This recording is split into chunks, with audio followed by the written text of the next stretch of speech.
उठो हिंद के वीर सपूतों, अपने वतन का सम्मान करो। भारत माँ की धरती से शिक्षा का उद्गार करो। भारत माँ की धरती से शिक्षा का उद्गार करो। तो दोस्तों, सबसे पहले आप सभी को मेरा प्यार नमस्कार। तो दोस्तों, चलो कि वीडियो को शुरू करते हैं। तो दोस्तों, जैसा कि आप वीडियो का टाइटल और थंबनेल पे देख ही चुके हैं कि वीडियो क्लास 10 की एनसीईआरटी मैथ की प्रथम चैप्टर की 11th नंबर की वीडियो है। ओके दोस्तों, इससे पहले की वीडियो में हम लोगों ने चैप्टर 1 प्रश्नावली 1.1 के 3 क्वेश्चन तक को कंप्लीट कर लिया था और आज के इस वीडियो लेक्चर हम लोग अपने चौथे क्वेश्चन को कंप्लीट करेंगे, यानी कि एक्सरसाइज 1.1 के 4 नंबर के क्वेश्चन को सॉल्व करेंगे। तो दोस्तों, वीडियो बहुत ही इंटरेस्टिंग होने वाली है और चैनल पे नया तो चैनल को सब्सक्राइब कर दो, क्योंकि यहाँ पर आप सभी को ऐसे ही कंटेंट मिलते रहते हैं। तो दोस्तों, चलो बिना को बेस्ट करते हुए अच्छी प्रकार से इसको हल करते हैं। चलो करते हैं।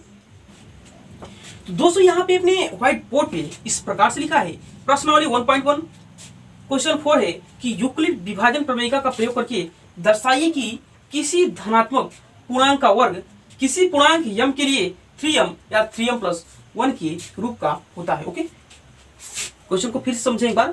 क्वेश्चन ये कह रहा है कि यूक्लिड विभाजन प्रमेयिका का प्रयोग करके दर्शाइए कि किसी धनात्मक पूर्णांक का वर्ग किसी पूर्णांक m के लिए 3m या 3m+1 के रूप का होता है। ओके, तो दोस्तों, क्वेश्चन को हम लोगों ने देख लिया।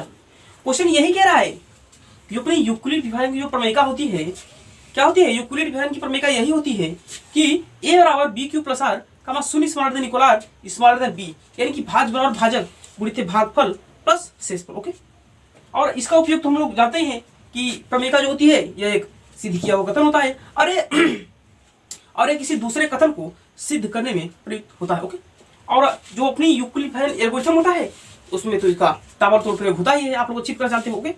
तो यही यहाँ पे कह रहा है कि यूक्लिड विभाजन प्रमेयिका का प्रयोग करके दर्शाइए कि किसी धनात्मक पूर्णांक का वर्ग किसी पूर्णांक m के लिए 3m या 3m+1 के रूप का होता है। अब यहाँ पे जो पूर्णांक है जिसका वर्ग हमें निकालना है ना, कि किसी धनात्मक पूर्णांक का वर्ग, तो जिसका हमें जिस पूर्णांक का वर्ग निकालना है वो भी संख्या यहाँ पे नहीं दिया गया है, तो हम क्या करेंगे? हम यहाँ उस संख्या को कोई भी संख्या नॉर्मल सी मान लेंगे, a b c d x y z कुछ भी हम मान लेंगे ना, ओके, तो यहाँ पे हम मान लेते हैं, हल करते हैं इसको। चलिए देखते हैं ना। तो यहाँ पे हम लिखेंगे कि माना, ओके, थोड़ा सा मार्कर डिस्टर्ब है, तो यहाँ पे हम लिखेंगे कि माना कोई भी धनात्मक, ठीक है ना, पूर्णांक a है, ठीक है ना। ओके, जब यहाँ हम लोगों ने इतना मान लिया तो फिर हम इसके आगे यहाँ पे ये देख पा रहे हैं दोस्तों कि क्वेश्चन यहाँ से हमें स्पष्ट रूप से क्लियर हो ही पा रहा है कि इसमें जो है यूक्लिड विभाजन की जो प्रमेयिका है उसका प्रयोग करके हमें दर्शाना है ना।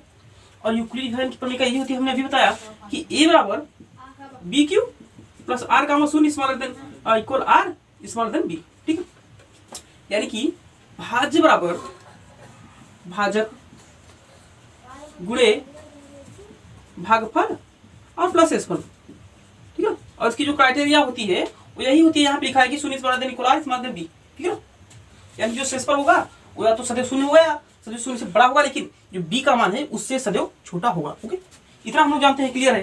तो जब दोस्तों हमें इतना क्लियर है तो यहाँ पे हम यही लिख पा रहे हैं कि क्वेश्चन यही कह रहा है कि हमें यूक्लिड विभाजन की जो प्रमेयिका है उसका प्रयोग करके दर्शाना है ना। तो यहाँ पे हमने इसको हल करने के लिए कोई भी धनात्मक पूर्णांक a मान लिया, ठीक है।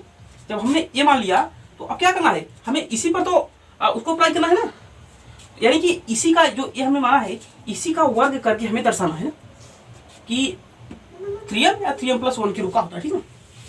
तो अब यहाँ पे हम ये देख पा रहे हैं दोस्तों कि जो यूक्लिड विभाजन की जो प्रमेयिका होती है वो यही होती है कि a बराबर b³ + r, ठीक है ना, और जो इसकी क्राइटेरिया होती है।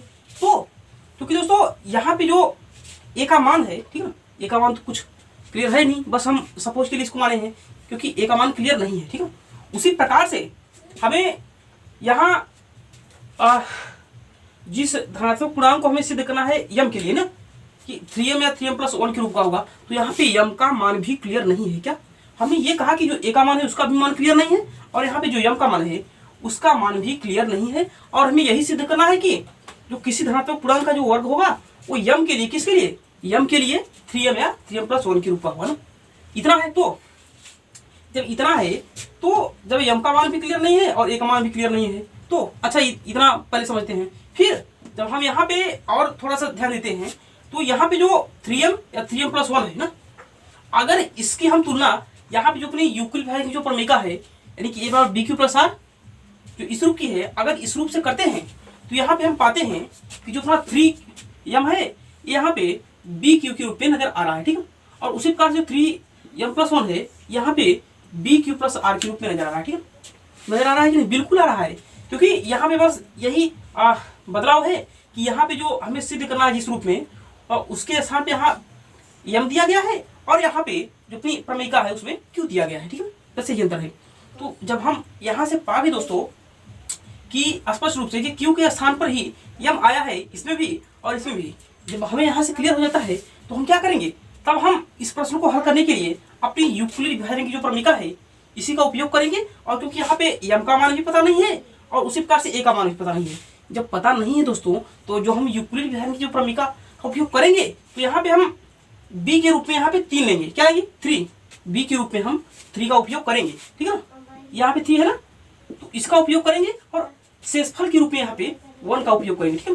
किस पर? इस पर जब हम लोग अप्लाई करेंगे, क्योंकि यहाँ पे कहा है यूक्लिड विभाजन प्रमेयिका का प्रयोग करके हमें दर्शाना है, तो जब हम इस पर इसका प्रयोग करेंगे तो यहाँ पे हम बी के लिए 3 लेंगे और आर के लिए 1 लेंगे। क्यों हम इसलिए ले रहे हैं? क्योंकि यहाँ पे ना तो हमें एम का मान पता है और ना तो यहाँ पे ए का मान पता है, ठीक है ना। तो स्पष्ट रूप से हम क्लियर हो जाते हैं कि हम इतना मान को लेंगे, ठीक है। जब हम लेंगे और इस पर जब हम अप्लाई करेंगे तो हम यही पाएंगे, हम क्या पाएंगे, हम यही पाएंगे कि ए बराबर ना 3q, एक तो ये हम पाएंगे और एक और पाएंगे हम कि ए बराबर 3q प्लस 1, ठीक। हमारे सामने यही नजर आ रहा है, ठीक है। जब दोस्तों हमारे सामने ये यहाँ पे नजर आ रहा है तो अब देखिए यूक्लिड विभाजन प्रमेयिका का प्रयोग करके दर्शाना है ना, तो हमने इतना तो लिख लिया पहले कि किसी धनात्मक पूर्णांक का वर्ग ना, सबसे पहले हमने धनात्मक पूर्णांक को और जो मान है उसको हम लोगों ने सबसे पहले यहाँ पे रख लिया ना। अब हमें आगे करना है, क्या करना है, जो धनात्मक पूर्णांक है कहा ना कि किसी धनात्मक पूर्णांक का वर्ग, ठीक है। अब यहाँ पे जो मान अपना दिया गया है ये धनात्मक पूर्णांक हमारे लिए मान प्राप्त हुई ना, अब इनका हमें वर्ग करना है, ठीक है। क्या करना है, किसी धनात्मक पूर्णांक का वर्ग किसी पूर्णांक यम के लिए 3 या 3m प्लस 1 के ऊपर, ठीक है। तो अब हम यही करेंगे कि इन सबका वर्ग करेंगे, ठीक। और हम फिर दर्शाएंगे कि ये जो मान है, इस ए का जो मान है वह किसी पूर्णांक यम के लिए 3m या 3m प्लस 1 के रूप में, ठीक है। तो अब यहाँ पे करते हैं, तो जब हम यहाँ पे ए का स्क्वायर करेंगे, ठीक है ना, और यहाँ पे 3q का स्क्वायर करेंगे, फिर यहाँ पे भी ए का स्क्वायर कर लेंगे और यहाँ पे 3q प्लस 1 का भी स्क्वायर कर लेंगे, ठीक है। जब हम इतना करेंगे तो यहाँ पे हम पाएंगे कि ए स्क्वायर बराबर 9q स्क्वायर, ये तो इसके लिए हुआ, ठीक है। और उसी प्रकार से इसमें करेंगे तो ए स्क्वायर बराबर 9q स्क्वायर और प्लस 1 स्क्वायर और प्लस 6q, ठीक है। ये यहाँ पे a प्लस बी के का जो होल स्क्वायर है उसके रूप में टूट रहा है, आप लोग जान लीजिए, ठीक। तो जब हम इनको और साफ करेंगे थोड़ा सा तो हम इसको इस प्रकार से लिख पाएंगे कि ए स्क्वायर बराबर, इसको जो 9 है इसको हम 3 इंटू 3 और q स्क्वायर के रूप में लिख सकते हैं, जाहिर सी बात है, ठीक है। तो हमने इसको इतना लिख दिया। फिर यहाँ पे जो अगला है इसको हम करेंगे ए स्क्वायर बराबर, इसको भी उसी रूप में लिख देंगे 3 इंटू 3 q स्क्वायर और प्लस 1 का स्क्वायर 1 हुआ, फिर यहाँ पे हुआ 6q, ठीक। अब यहाँ पे हमारे सामने ये प्राप्त हुआ ना। अब यहाँ पे हम क्या करेंगे, अब यहाँ पे हम इनको सजातीय या विजातीय क्रम में पहले लिख देंगे। हम लिखेंगे कि ए स्क्वायर बराबर 3 इंटू 3q स्क्वायर, ये तो ठीक है लेकिन ये तो नहीं है, इसको कर लेते हैं, ठीक है ना। इसको हो करेंगे तो ए स्क्वायर बराबर 3 इंटू 3q स्क्वायर और प्लस 6q और प्लस 1। अब ये हुआ सजातीय क्रम, ठीक है, यानी कि जो अपना बढ़ते क्रम या घटते क्रम में होता है उस रूप में हो गया हमें। तो क्योंकि दोस्तों हमें यहाँ पे सिद्ध करना है कि किसी पूर्णांक यम के लिए 3m या 3m प्लस 1 के रूप का होना चाहिए, ठीक है। कौन सा, ये जो हमने जो कोई पूर्णांक मान रखा है तो उसका मान किसी पूर्णांक यम के लिए होना चाहिए। तो अब हम यहाँ करेंगे क्या, यहाँ हम यही करेंगे कि यहाँ जो अपना 3q, ठीक है ना, यहाँ पे जो 3q स्क्वायर है इसको हम मान लेंगे यम के बराबर, और यहाँ पे जो है अपना 3q स्क्वायर प्लस 6, ठीक है, इसको मान लेंगे हम यम के बराबर, ठीक है। हम यहाँ पे लिख देंगे कि माना माना 3q² बराबर m तथा 3q² प्लस 1 बराबर भी m, ठीक है। अब जब दोस्तों हमने यहाँ पे इतना लिख दिया तो अब जाहिर सी बात है कि 3q² बराबर m और 3q² प्लस 1 बराबर m है, तो इनके स्थान पे हम m कॉमन रख देंगे, ठीक। तो हम जब रखेंगे तो हम पाएंगे कि a² बराबर 3m, और फिर यहाँ पे जब रखेंगे तो हम पाएंगे कि a² बराबर 3m प्लस 1, ठीक है। ये हम पा जाएंगे, ठीक है। जब हम इतना पा जाएंगे तो अब यहाँ पे हम तो जगह a है तो हम इनके मान को पहले लिख देते हैं। हम यहाँ पे लिख देंगे और या तो इतने पहले रहने देंगे, कोई दिक्कत नहीं उससे ना, चाहे एक बार ये लिखे चाहे दो बार, क्योंकि मान तो इन्हीं का है, ठीक। तो हम लिख देंगे कि बराबर 3m और कामा 3m प्लस 1, ठीक। तो हम यहाँ से यही स्पष्ट रूप से देख पा रहे हैं दोस्तों कि यहाँ पे अपना 3m है और यहाँ पे 3m प्लस 1 है। ये यहाँ पे 3m और 3m प्लस 1 के रूप का आ गया, प्राप्त हुआ कि नहीं? प्राप्त हो गया। और किसके लिए? यहाँ पे किसी पूर्णांक m के लिए जो कि अपना कोई भी धनात्मक पूर्णांक का वर्ग है, यानी कि कोई भी धनात्मक पूर्णांक यहाँ पे a हुआ कि नहीं? a यहाँ पे कोई भी धनात्मक पूर्णांक हुआ और उसी पूर्णांक का मान जो है m के लिए 3m या 3m प्लस 1 के रूप में लाना था। तो वही हमने तो लाया दोस्तों ना, कि जो अपना जो कोई भी धनात्मक पूर्णांक a था उसका मान हमें m के लिए 3m या 3m प्लस 1 के रूप में लाना था। तो हमने यहाँ पे वही तो ला दिया ना, बिल्कुल हमने ला दिया, ठीक। तो दोस्तों हमने जब ला दिया तो हम यही करेंगे ना, हम लिखेंगे अतः, ठीक है। हम यहाँ पे लिख देंगे अतः, हम लिख देंगे कोई भी धनात्मक विषम पूर्णांक, क्या लिखा है जो लिख देते हैं, हम लिखेंगे कि कोई भी धनात्मक विषम पूर्णांक, ठीक है, विषम पूर्णांक a, कौन? a, यही ये ना जो यहाँ पे है, सॉरी यहाँ पे विषम नहीं है, कुछ भी नहीं, यहाँ पे सिर्फ पूर्णांक है ना, क्योंकि यहाँ पे लिखा है कि दर्शाए कोई भी धनात्मक अपूर्णांक। तो यहाँ पे है कि कोई भी धनात्मक पूर्णांक, ठीक है, यहाँ पे लिख दे दिया अच्छे से, धनात्मक पूर्णांक।